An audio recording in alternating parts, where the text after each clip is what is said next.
Hello students, good morning all of you. I hope you all are doing well. First of all, I am going to tell you about this chapter, lesson number 9, Jai Hind. This is class 5th English lecture. Let's start this video, and first of all I am going to talk about that what is the chapter about. Chapter किस बारे में है मैं आपको पहले बता दूं। जय हिंद नेताजी सुभाष चंद्र बोस का एक स्लोगन है। जय हिंद आप सब बोलते हैं, तो ये जय हिंद का जो नारा है, स्लोगन है, ये नेताजी सुभाष चंद्र बोस ने दिया था। और इस चैप्टर में हम नेताजी सुभाष चंद्र बोस के बारे में ही जानेंगे।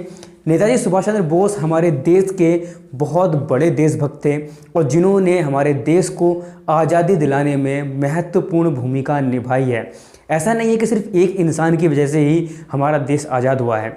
देश को आज़ाद करने के पीछे लाखों करोड़ों हमारे भारतवासियों का हाथ है, जिन्होंने अपने बलिदान दिए देश की सेवा के लिए। कुछ लोगों ने हिंसा की, कुछ लोगों ने हिंसा नहीं की, अहिंसा पर विश्वास रखा, लाइक महात्मा गांधी जी। उन्होंने नॉन वायलेंस पर ध्यान दिया, but like Netaji Subhash Chandra Bose he did not believe in non violence. वो नहीं मानते थे नॉन वायलेंस से हमारे देश को फ्रीडम मिल सकती है, इसीलिए उन्होंने अलग पार्टी बनाई।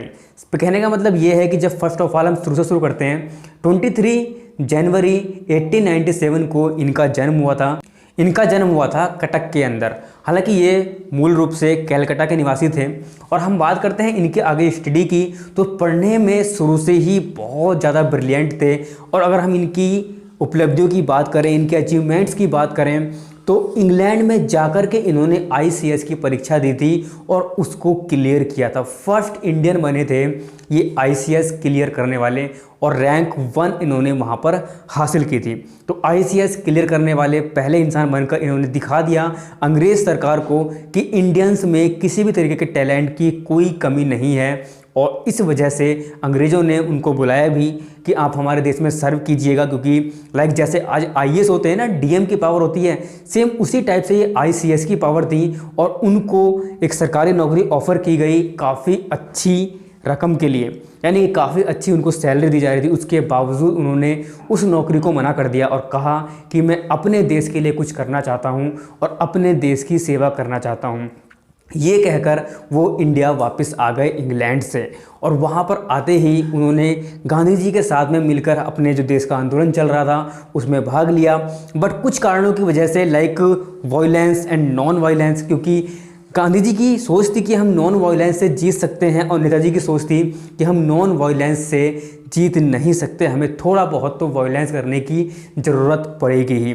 और एक डायलॉग मुझे याद है हिंदी में, हालांकि बुक में नहीं लिखा है, बट फिर भी मैं आपकी नॉलेज के लिए बता देता हूँ कि उन्होंने कुछ इस टाइप से कहा था जब वर्ल्ड वॉर 2 चल रहा था कि अगर नॉन वायलेंस से जीत हो सकती है तो गांधी जी अंग्रेज़ों से कहिएगा कि वो नॉन वायलेंस से ही वर्ल्ड वॉर 2 जीत जाएं। तो ये बहुत ही एक अच्छा डायलॉग था उनका, सो मैंने सोचा कि आपको बता देना चाहिए। तो इसीलिए उन्होंने कहा कि मैं नॉन वायलेंस पर बिलीव नहीं करता, देश को आज़ाद करने के लिए वायलेंस की ज़रूरत तो पड़ेगी। और उन्होंने पूरी अपनी एक आर्मी खड़ी कर डाली जिसका नाम था आज़ाद हिंद फौज।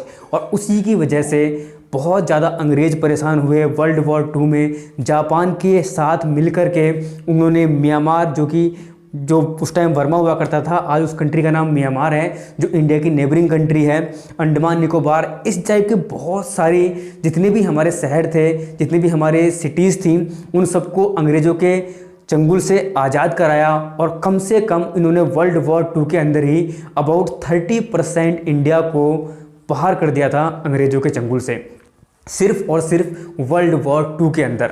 अब ऐसा कहा जाता है कि 1945 में जब इनका प्लेन क्रैश हो गया और इनकी डेथ हो गई, लेकिन अभी तक किसी बात के कोई पुख्ता सबूत नहीं मिले हैं, कोई कन्फर्मेशन नहीं है कि इनकी डेथ हुई है। तो आज भी लोग ये बिलीव करते हैं कि वो जीवित हैं।